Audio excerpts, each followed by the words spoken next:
எல்லாருக்கும் வணக்கம்.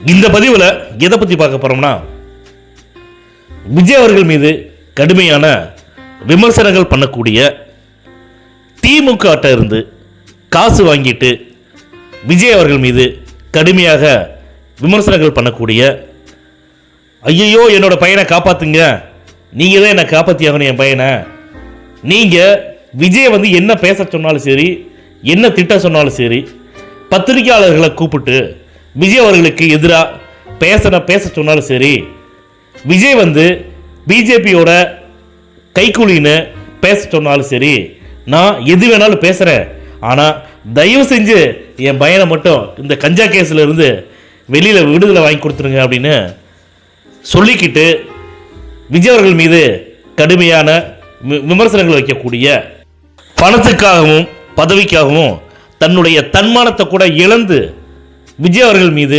கடுமையான விமர்சனங்கள் வைக்கக்கூடிய எல்லா கட்சி நிர்வாகிகளாக இருக்கட்டும், தொண்டர்களாக இருக்கட்டும், உங்களுக்கு எல்லாமே நான் ஒன்று சொல்லணும்னு ஆசைப்படுறேன்.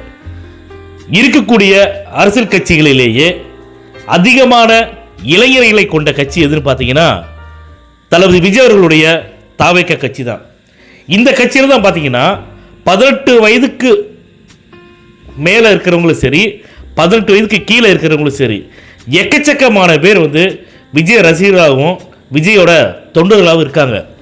நீங்கள் நியாயமான விஷயத்தை நீங்கள் பேசிடுங்க.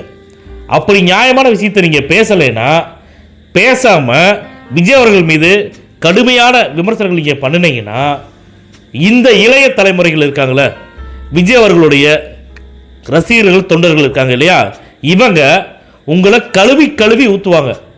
பொது மேடைன்னு கூட பார்க்காம விஜய் அவர்களை எந்த மாதிரியான கேவலமாக கெட்ட வார்த்தையால் நீங்களாம் பேசுகிறீங்களோ, நீங்கள் பேசுகிறத விட பல மடங்கு விஜய் அவர்களுடைய ரசிகர்களும் சரி, தொண்டர்களும் சரி நிச்சயமாக பேசுவாங்க. ஒரு ஸ்டேஜுக்கு வரைக்கும் தான் விஜய் அவர்களுடைய ரசிகர்களாக இருக்கட்டும், தொண்டர்களாக இருக்கட்டும் பொறுமையாக இருப்பாங்க. அப்படி இல்லை, நீங்கள் உங்களை மாற்றிக்கல அப்படின்னா இளைஞர் புரட்சி வெடிக்கும் அப்படிங்கிறதுல எந்த ஒரு மாற்றம் கிடையாது.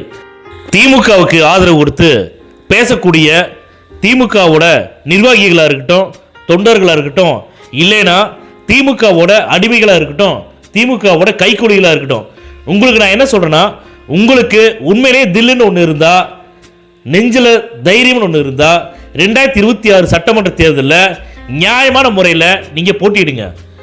தமிழக மக்கள் யார் மேல நம்பிக்கை வச்சிருக்காங்களோ, யாருக்கு ஓட்டு போடுறாங்களோ அவங்க முதலமைச்சர் ஆகட்டுமே. தமிழக மக்கள் விஜயத்தை முதலமைச்சரை தேர்ந்தெடுப்பாங்க.